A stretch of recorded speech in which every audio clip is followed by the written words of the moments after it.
کہ بڑے بڑے لمبے چوڑے گولف کے گراؤنڈ ہیں، گولف کلب ہیں، اور معمولی سے رینٹ پہ۔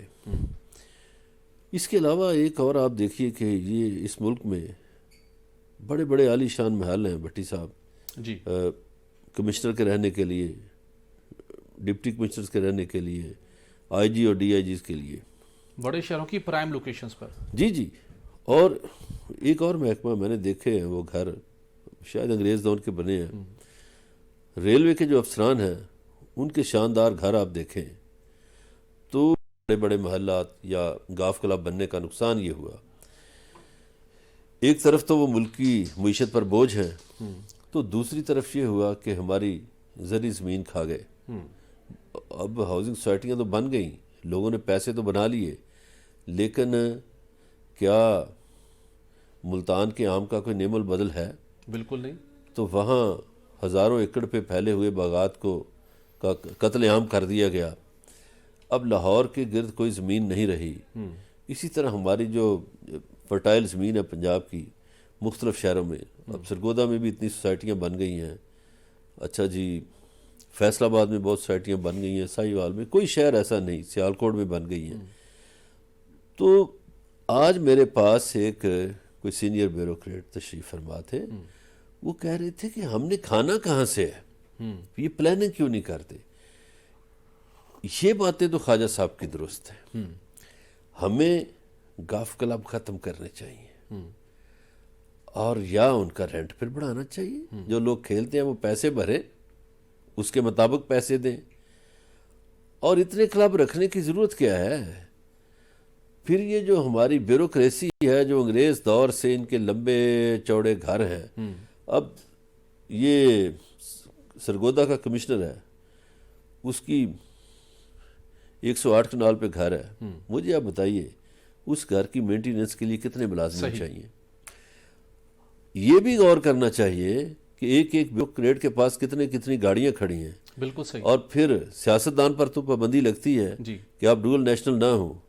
کاش اس ملک کا کوئی ادارہ بیوروکریسی کو بھی چیک کرے کہ ان کی نیشنلٹی کہاں کی ہے، ان کے بچے کہاں پڑھ رہے ہیں، اور کیا وہ اس تنخواہ میں افورڈ کرتے بھی ہیں یا نہیں کرتے۔ نیشنلٹی کو چیک تو کیا گیا تھا، سپریم کورٹ کا ایک آرڈر بھی آیا، لیکن اس کے اوپر اس کے لیٹر اینڈ اسپرٹ امپلیمنٹیشن نہ ہو سکی۔ علی رضا علوی صاحب، آپ سے جاننا چاہوں گا، خواجہ آصف صاحب کا یہ بیان حکومت کا حصہ ہیں، وزیر دفاع ہیں، جس قسم کی انہوں نے ایک خطرناک قسم کی ایک سٹیٹمنٹ دے دی، کیا یہ وہ اپنی بے بسی کا اظہار کر رہے ہیں یا وہ جو کچھ کرنا چاہتے ہیں اس کا مطلب ہے چکا، جس بدترین صورتحال سے پاکستان کا گزر ہے اس کو ریلائز کر رہے ہیں، لیکن جو مطلوبہ ایکشن انہوں نے کرنے تھے، جس ریاست کو بچانے کے لیے یہ آئے تھے، جو عوام کو ریلیف دینے کے لیے یہ آئے تھے، اس تقریر کے ذریعے سے کیا وہ ہاتھ کھڑے نہیں کر رہے کہ ہم بے بس ہیں؟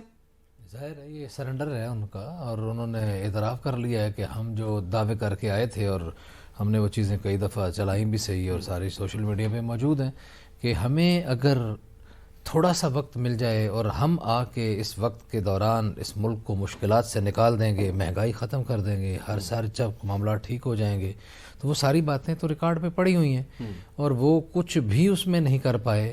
تو ابھی اگر یہ کہتے ہیں کہ ملک دیوالیہ ہو چکا ہے عملی طور پر، تو یہ بالکل ایک اعتراف جرم ہے ایک طرح کا، کہ انہوں یہ نہیں بچا سکے۔ اور یہ بات بھی بہرحال درست ہے کہ ملک کے دیوالیہ ہونے میں یا اس ساری صورتحال میں بہت سارے لوگوں کا مشترکہ ہاتھ ہے، کسی ایک کا نہیں ہے، نہ کوئی خالی سیاستدان کا ہے اور نہ کوئی خالی کسی بیوروکریٹ کا ہے، سب نے مل جل کے حصہ بقدر جسہ جو بھی اشرافیہ ہے اس ملک کی، انہوں نے کوئی کمی نہیں چھوڑی۔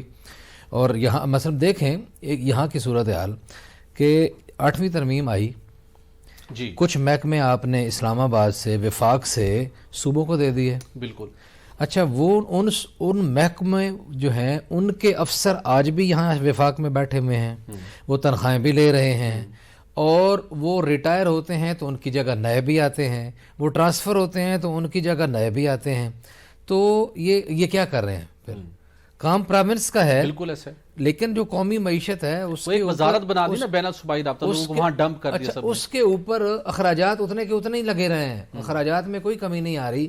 اسی طرح بارہا ہم یہ کہتے ہیں کہ سیاستدان بھی اپنے علل و تللوں کی طرف صرف زبانی کلامی جو جمع تفریق ہے اور جمع خرچ ہے وہ کرنے کی بجائے یہ ہو گیا وہ ہو گیا، تو اب ہر کسی کو پتہ ہے یہ باتیں جو کی ہیں انہوں نے.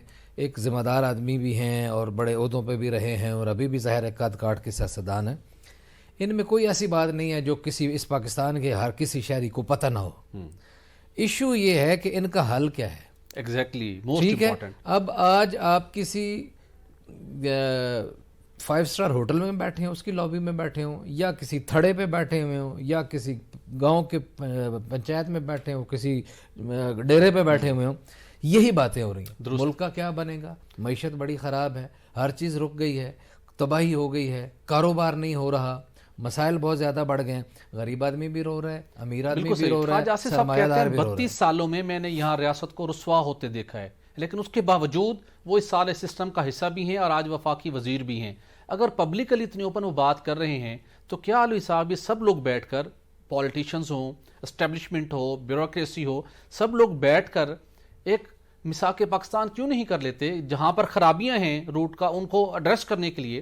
جس طرح ہم کہتے ہیں کہ آئیں سب لوگ پارلیمنٹ میں بیٹھیں، ایک 10 دن لگا کر بیٹھے، وہاں پر کوئی ایک نیا چارٹر کریں جو ان چیزوں کو ہم ان مسائل کو ایڈریس کر سکیں. صرف الزام تراشیوں سے اور اعتراف کرنے سے تو مسائل حل نہیں ہوں گے. ہونا چاہیے. یہ تو محترم بے نظیر بھٹو شہید نے اپنے دور میں بالکل کھل کھلا کے اعلان یہ بات کی تھی، اور انہوں نے اس وقت کہا تھا کہ شراکت دے دیں اقتدار میں، عملاً اعلان شراکت دے دیں، تاکہ جس کا جو دل ہے وہ آ کے ٹھیک ہے انجوائے کرے اس اقتدار میں اور اس کا حصہ بنے، وہ سارے معاملے کو حل اس کو دیکھے اور اس کی ذمہ داری بھی قبول کرے نا. بالکل صحیح. اب یہ ہے کہ بہت سارے فیصلے تو کوئی زید کرتا ہے یا بکر کرتا ہے اور اس کی سزا جو ہے وہ تیسرے بندے کو آتی ہے یا اس کا الزام بھی تیسری کسی اور کے ساتھ آتا ہے. تو جب بگاڑ میں جو شامل ہیں ان کو اس کی اصلاح میں بھی شامل ہونا چاہیے، اور سب کو اس میں تو کوئی شک نہیں ہے کہ کھل کھلا کے آئے، ان کو سارے لوگ بیٹھے، اسٹیبلشمنٹ بھی بیٹھے، یہ بیوروکریسی بھی بیٹھے، سیاستدان بھی بیٹھیں اور اپنے للے تللے بھی کم کریں اور معاملات کو حل کی طرف لے جائیں. ہماری تو بار بار اسی بات پہ ہماری کتان ٹوٹتی ہے کہ اب مہربانی کریں ہمیں مسائل نہ بتائیں، نعروں سے دعووں سے مسئلہ حل نہیں ہونے لگے، نہ بتائیں، حل کی طرف جائیں. علی رضا الوی صاحب کہہ رہے ہیں کہ مسائل کا حل بتائیں، لیکن دوسری جانب عمران خان صاحب اور پاکستان تحریک انصاف مسائل کو حل کرنے کی بجائے نئے مسائل پیدا کرنے کی جانب بڑھتی جا رہی ہے. جیسے کہ اب کہا ہے کہ جیل بھرو تحریک بدھ سے شروع ہوگی. برلا صاحب، آزادی، حقیقی آزادی مارچ بھی شروع ہوا، دھرنے بھی ہوئے، لانگ مارچ بھی ہوئے، عمران خان صاحب کوئی ٹارگٹ حاصل نہیں کر پائے. اب یہ جو ایک نیا ایشو اس موقع کے اوپر جس وقت پاکستان اس نے مشکل ترین وقت سے گزر رہا ہے، کیا سیاسی طور کے اوپر عمران خان صاحب اس تحریک سے کوئی بڑا بینیفٹ لینے میں کامیاب ہوں گے، یا صرف لوگوں کو انگیج کریں گے، انسرٹینٹی میں مزید اضافہ کریں گے اور اس کے بعد کوئی نیا بیانیہ لے کر آ جائیں گے؟ آپ کے سوال سے پہلے ایک اور بات میں جواب دینے سے پہلے عرض کر دوں. دیکھیے، آپ نے فرمایا کہ کیا حل ہو مسائل جس سے کم ہو. 18ویں ترمیم ہوئی، ہمارے 2 بڑی جماعتوں نے مل کے کی، باقی جماعتیں بھی ساتھ تھیں. 18ویں ترمیم کے بعد ہمارا وفاق کمزور ہوا، صوبے طاقتور ہو گئے، اور ہمیں جن 2-4 ڈپارٹمنٹ میں انٹرنیشنل فنڈنگ آتی تھی وہ بند ہو گئی. بالکل صحیح. کسی نے نہیں سوچا کہ ہمارے ہاں ہیلتھ سیکٹر میں فنڈنگ آتی تھی، ایجوکیشن سیکٹر میں بہت فنڈنگ آتی تھی، پاپولیشن سیکٹر میں، تو وہاں فنڈنگ رک گئی. اب ہمارے ہاں صوبوں کو اتنی آزادیاں دے دی گئیں کہ وفاق کا کام تو صرف ٹیکس کلیکشن رہ گیا، ہر لوگوں کے قرضے اتارنا اور دینا اور پیسے دینا. یہ سلسلہ نہیں ہونا چاہیے تھا. ہمیں وفاق کو اتنا کمزور نہیں کرنا چاہیے. بالکل صحیح. ہمارا وفاق اس سے کمزور ہوا. عمران خان صاحب کی بات آپ نے کی. دیکھیے، عمران خان نے بہت اچیو کیا اس دوران، وہ اپنے ٹارگٹ حاصل کیے انہوں نے. 66 مقدمات ہیں، اس کے باوجود ان کی گرفتاری نہیں ہوئی. ان کی حکومت گئی، لوگ ناراض تھے کہ خان صاحب کے دور میں مہنگائی ہوئی، لیکن پاکستان میں اس سے پہلے جو حکومتیں جاتی رہیں وہ غیر مقبول ہو گئے لوگ. یہ ایک ایسی مثال بنی کہ جس شخص کی حکومت نکالی گئی وہ بہت پاپولر ہو گیا، اس میں موجودہ حکمرانوں کا بھی قصور ہے، صحیح، انہوں نے اس مہنگائی کو اٹھا کے آسمان پہ کر دیا۔ صحیح، ایک یہ کامیابی ہوئی کہ ان کا پاپولر ہونے کا خان جو صاحب بھی گرفتاری ریشو، دیں گے جیل برے تحریک، پاپولر ہونے کا جو ریشو ہے وہ بڑھا۔ ٹھیک ہے، دوسرا، ان کی پارٹی نہیں ٹوٹی، یہ بھی ان کی کامیابی ہے۔ ٹوٹی نہیں ہے، توڑنے کی کوشش نہیں کی گئی، نہیں، کوشش تو دیکھیں بہت ہوئی، وہ ہم روز ہی دیکھتے ہیں، کوششیں بہت ہوئیں، کال شال گئی ان کو توڑنے کے لیے، بہت سے لوگوں کو گئی ہیں، اوکے، بہت سے لوگ بتاتے ہیں، لیکن ان کی پارٹی نہیں ٹوٹی، یہ ان کی کامیابی ہے۔ بھٹو صاحب جب چلے گئے تھے تو ان کے پیچھے تو 7 بندے رہ گئے تھے، ان کی جو ایگزیکٹو کمیٹی تھی، صحیح، اور اوکے، بھٹو صاحب کے جنازے پر بھی خاموشی تھی۔ بالکل صحیح، یہاں کام الٹ ہوا ہے، اور 75 سالوں میں پہلی مرتبہ الٹ ہوا ہے اوکے، کہ جو لوگ اقتدار میں آئے بالکل صحیح، ان کو لینے کے دینے پڑ گئے۔ بالکل صحیح، جو لوگ اقتدار میں آئے ان کو لینے کے دینے پڑ چکے ہیں، بڑے بڑے اعترافات اور خطرناک بیان سامنے آ رہے ہیں۔ دیکھتے ہیں کہ آنے والے دنوں میں اس میں کون سا پہلو ایسا نکلتا ہے جس سے کوئی بہتری کا سفر شروع ہو سکے۔ ناظرین، یہاں پر ایک بریک لیں گے اور بریک کے بعد دیگر ایشوز پر بات کریں گے، ہمارے ساتھ رہیے گا۔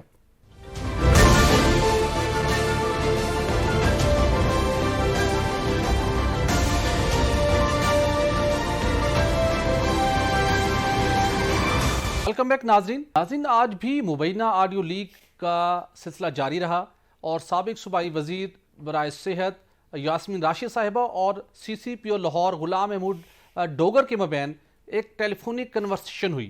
اس میں کیا ڈسکشن ہوئی، پہلے یہ سنتے ہیں اور اس کے اوپر پھر بات کریں گے۔ السلام علیکم ڈاکٹر صاحب، کیا حال ہے والو؟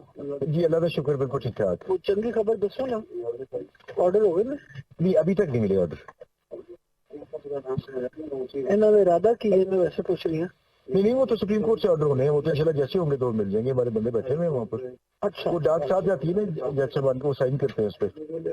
ہاں، اچھا اچھا اچھا تو کورٹ ٹائم پہ تو نہیں کرتے نا، تو کورٹ ٹائم کے بعد ہی کرتے ہیں۔ اچھا، کیونکہ خان صاحب کافی کنسرن تھے۔ اچھا میں نے کہا تو میں نے کہا جی میری خبر کے مطابق ابھی تک ان کو نہیں ملے۔ جی ابھی تک نہیں، وہ آ جائیں گے، رات کو ڈاک سائن ہو کے آ جاتی ہوتی ہے۔ آج ہماری رات خاموشی سے گزر جائے گی، میں ویسے پوچھوں۔ اللہ تعالیٰ خیر کرے، اللہ تعالیٰ کرم کرے، اچھا، میں نے کہا مشکل سوال آپ کو ڈال دیا آتے ساری۔ اللہ تعالیٰ کرم کرے۔ اللہ کرم کرے گا۔ برلا صاحب، آپ نے پوری آڈیو کنورسیشن سنی آپ نے، اور پہلے بھی غلام محمود ڈوگر صاحب کی جو پولیٹیکل ان کی ایفیلیشن، ان کی لنکیج تھی، ایک جماعت کے ساتھ تھی، جس کی وجہ سے ہم بات کریں تو ایک کچھ غیر معمولی اقدامات کرتے ہوئے ان کا ٹرانسفر کیا گیا، لیکن سپریم کورٹ آف پاکستان کے احکامات سامنے آئے، انہیں ان کے عہدے پر بحال کیا گیا۔ ان حالات کے اندر یاسمین راشد صاحبہ کو کیوں ان کے ساتھ اتنی کنورسیشن کرنے کی ضرورت پیش آئی، اور کیا واقعی اگر غلام محمود ڈوگر صاحب سی سی پی او لاہور ہوتے ہیں تو زمان پارک میں رات خیریت سے گزرے گی، پرسکون گزرے گی، اور ایکسٹراڈنری ان کی سپورٹ حاصل ہے پی ٹی آئی کو؟ گزارش یہ ہے، ایک تو یہ تازہ ترین آڈیو ہے، گزارش یہ ہے کہ یہ جو آڈیوز والا سلسلہ ہے، میں تو ہمیشہ اس کی مذمت کرتا ہوں، اور یہ بے معنی بھی ہو کے رہ گیا ہے، اب اس کی کوئی وقت نہیں رہی۔ مثلا کل پرسوں مخدوم فیصل صالحیات کی کوئی آڈیو چل رہی تھی، تو اب دیکھیے کسی نے بات تو کرنا ہوتی ہے۔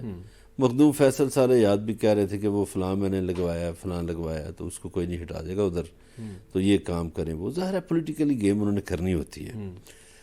اب یہ دیکھیے ان سے پہلے جو بلال صدیق کمیانہ صاحب لگے ہوئے تھے، تو وہ پہلے بھی جب حمزہ شہباز تھے تو وہ لگے ہوئے تھے سی سی پی او لاہور، اور جب نگران وزیر اعلیٰ ہیں تو پھر انہوں نے لگا دیا۔ بدقسمتی یہ ہوئی ہے، اور اس میں بیوروکریسی کا بھی کچھ قصور ہے، زیادہ ہمارے سیاستدانوں کا قصور ہے کہ انہوں نے بیوروکریسی کو پولیٹیسائز کر دیا ہے۔ بالکل صحیح۔ ہمارے ہاں 80 سے پہلے بیوروکریسی پولیٹیسائز نہیں تھی۔ بالکل صحیح۔ ہماری سیاسی پارٹیوں نے افسران کے ماتھوں پہ یہ دھبا لگا دیا ہے، یا اپنی پارٹی کا سٹکر لگا دیا ہے، حالانکہ یہ ریاست کے ملازم ہیں۔ بالکل صحیح۔ اور ان کو بھی یہی ٹریٹ کرنا چاہیے، اور قائد اعظم کا فرمان بھی ذہن میں رکھنا چاہیے کہ سیاستدانوں کی ناجائز باتیں نہ مانیں، قانون کے مطابق کام بہت کریں۔ خوب، یہ سب سے بہترین تجویز ہے کہ سیاستدانوں کے جو خلاف ضابطہ خلاف قانون اقدامات ہیں انہیں بالکل بیوروکریسی کو تسلیم نہیں کرنا چاہیے۔ تاہم یہ جو آڈیو لیک ہوئی آنے والے دنوں میں غلام محمد ڈوگر صاحب کے لیے قانونی طور کے اوپر اور عملی طور کے اوپر بھی یقیناً کچھ مشکلات پیدا ضرور ہوں گی۔ ناظرین، ابھی آپ کو ہم بتائیں گے کہ 3 فروری کو پروگرام ریڈ زون میں ہم نے ایم ڈی سی ناردرن سے متعلق ایک سٹوری بریک کی تھی، پرائم منسٹر کے تحفظات تھے، کیا کہا گیا تھا وہ سنیے، اور کچھ مزید اس کے جو آج کی ڈیولپمنٹس ہوئی ہیں وہ آپ کے ساتھ شیئر کریں گے۔ تقریباً 50 لاکھ روپے سے زائد ان کی تنخواہ اور مراعات ہے ماہانہ۔ ایم ڈی سوئی ناردرن ہو علی جاوید ہمدانی صاحب یا ایم ڈی سوئی صدرن ہو عمران منیر صاحب، گورنمنٹ نے ان کو پرفارمنس ان کی ایویلویٹ کرنے کے کرائیٹیریا بھی بتایا تھا۔ رپورٹ پرائم منسٹر شہباز شریف صاحب کے پاس پہنچی، برہمی کا اظہار کیا اور جن الفاظ کے اندر انہوں نے ڈائریکٹو ایشو کیا ہے جو کہ جس کی کاپی ایکسکلوسیولی ریڈ زون کے پاس موجود ہے، دونوں ایم ڈیز کو انہوں نے ایک چارج شیٹ کر دیا ہے، علی جاوید ہمدانی صاحب کو بھی اور عمران منیر صاحب۔ جو ان کا ٹارگٹ تھا آپ نے کم کرنا ہے وہ کم ہونے کے بجائے بڑھ گئے ہیں۔ سوئی ناردرن اور صدرن کے معاملات کافی ولنریبل ہو چکے ہیں۔ اب پرائم منسٹر نے جو رپورٹ طلب کی ہے ان سے جواب لیں اور وہ جواب جمع ہوگا پرائم منسٹر آفس میں۔ ناظرین، 3 فروری کو ہم نے سٹوری بریک کی تھی کہ دونوں ایم ڈیز کو چارج شیٹ کر دیا گیا ہے۔ چارج شیٹ کا مطلب ہے کہ آپ گھر جانے کی تیاری کیجئے۔ وجہ کیا تھی؟ ہم نے ایکسکلوسیولی دستاویز کے ساتھ آپ کو یہ بتایا تھا کہ علی جاوید ہمدانی بطور ایم ڈی سوئی ناردرن جو گیس چوری تھی، جو یو ایف جی کی شرح تھی، اس کو کم کرنے میں ناکام رہے، کہ ان کی کارکردگی انتہائی مایوس کن رہی۔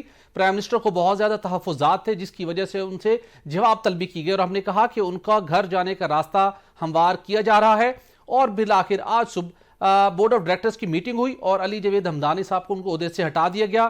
ان کے اوپر سنگین الزامات تھے کہ انہوں نے اپنے سیکریٹریٹ میں پارلیمنٹیرین لانچ بنایا، خلاف ضابطہ وہاں پر کروڑوں روپے کے اخراجات کیے، خلاف ضابطہ گاڑیوں کا استعمال کیا، بورڈ آف ڈائریکٹرز پر دباؤ ڈالتے رہے کہ لینڈ کروزر خریدنی چاہیے، فارچونر میں نے خریدنی ہے، کراچی کے دورے ہوتے رہے اور سینئر افسران کو سائیڈ لائن کر کے ٹرانسفر کر کے کھڈے لائن لگا کر جونیئر افسران کو اپنے من پسند لوگوں کو پروموٹ کیا گیا۔ اور اس کے ساتھ اہم ترین گیس فیلڈ سے جس 55 کلومیٹر کی پائپ لائن کے ذریعے سے موسم سرما میں گیس سسٹم میں شامل ہو سکتی تھی، اس کو 250 کلومیٹر کی ایک نیا ڈائریکشن دی، مسئلہ بنا، ایف آئی نے اس معاملے کی انکوائری کی اور بھی کروڑوں روپے کے ایسے اخراجات تھے جن کی اب تحقیقات ایف آئی اے کر رہی تھی۔ لیکن آج وفاقی حکومت نے اپنا اختیار استعمال کرتے ہوئے انہیں کام کرنے سے روکا، معطل کیا، لیکن حیران کن طور کے اوپر علی جاوید ہمدانی صاحب ان احکامات کو ماننے کے لیے تیار نہیں ہیں۔ وہ بضد ہیں کہ چیئرپرسن سوئی ناردرن بورڈ فیصلے ان کی کوئی قانونی حیثیت نہیں ہے اور انہوں نے دھمکی دی ہے ایک واٹس ایپ گروپ میں اپنے کولیگز کو کہ کل وہ وزیر اعظم شہباز شریف صاحب سے ملیں گے، ان کی شکایت کریں گے۔ ان پرائم منسٹر سے ملنے سے پہلے انہوں نے کہا کہ نیکسٹ 1 آور میں اپنے احکامات واپس لیں۔ علوی صاحب، آپ کی اس کے اوپر میں ٹیک لازمی لوں گا۔ سنگین معاملات تھے، گھروں میں چولہے بھونجتے رہے، لوگ بل ادا کرنے سے قاصر آ چکے ہیں، اربوں روپے کے خلاف ضابطہ اخراجات ہوئے، لگژری گاڑیاں خریدنے کی کوشش کی گئی، لوگوں کو من پسند طریقے سے تعینات کیا جاتا رہا، اربوں روپے کی گیس چوری ہو گئی، اس کی ریشو کم نہیں کر سکے اور اب کہتے ہیں کہ میں نے گھر بھی نہیں جانا، میں بیٹھوں گا اور مزید کام جاری رکھوں گا اور پرائم منسٹر شہباز شریف سے جا کے شکایت کروں گا۔ تو کیا دیکھتے ہیں کہ ان کو ہے امکانات کہ یہ مزید کام جاری رکھ سکیں گے؟ جو بندہ وزیر اعظم شہباز شریف کے نام کی دھمکی لگا رہا ہے، اس کا مطلب ہے کہ وہ اگر برطرفی کے احکامات کے باوجود اور معطلی یا کم از کم معطلی کے احکامات کے باوجود پھر وزیر اعظم کو ملنے کے لیے ان کے دسترس رکھتا ہے اور کہہ رہا ہے میں ان کو جا کے ملوں گا، اور یہ بھی کہہ رہا ہے کہ وہ وزیر اعظم صاحب یقیناً اس کو ٹائم بھی دے دیں گے، تو پھر بہت ساری جو چیزیں ہیں وہ اس خبر کے اندر موجود ہیں کہ ایک افسر جو اپنی ناکردہ کاریوں کی وجہ سے یا اپنی سکون کی خاطر، اپنا سکون کی خاطر دنیا کا جو سکون برباد کرتا رہا ہے، اور گیس کے مسائل جو ہیں جس طرح لوگوں نے جھیلے ہیں، اور ابھی بھی اب دیکھیے کہ سردی نسبتاً کم ہو گئی ہے نا، لیکن ابھی بھی گیس اسلام آباد سمیت پوش ایریاز میں بھی گیس جو ہے وہ پراپر نہیں آتی اور اس کے کو بہت کمی رہتی ہے، جبکہ باقی علاقوں میں پاکستان کے بہت سارے علاقوں میں صورتحال یہ ہے کہ وہ لوگ کہتے ہیں کہ دوائی کی طرح، پہلے جیسے ڈاکٹر دوائی دیتے تھے اس طرح صبح دوپہر شام گیس ملتی ہے، تو ان کو ایکشن ہونا چاہیے۔ درست کہہ رہے ہیں، شہباز شریف صاحب نے ہی چارج شیٹ کیا تھا علی جاوید ہمدانی صاحب کو کہ انہوں نے اپنے معاہدے کے مطابق کارکردگی کا مظاہرہ نہیں کیا۔ کل شہباز شریف صاحب کا بھی کڑا امتحان ہے کہ ان سے متعلق دعویٰ کیا گیا ہے کہ علی جاوید ہمدانی صاحب ان سے ملاقات کریں گے اور اپنے ان احکامات کو، بورڈ کے احکامات کو ریورس کروا لیں گے۔ کل کیا ہوگا ہم اس پر کڑی نظر رکھیں گے۔ ناظرین، یہاں پر ایک بریک کا وقت ہوا چاہتا ہے، اسٹے ود اس۔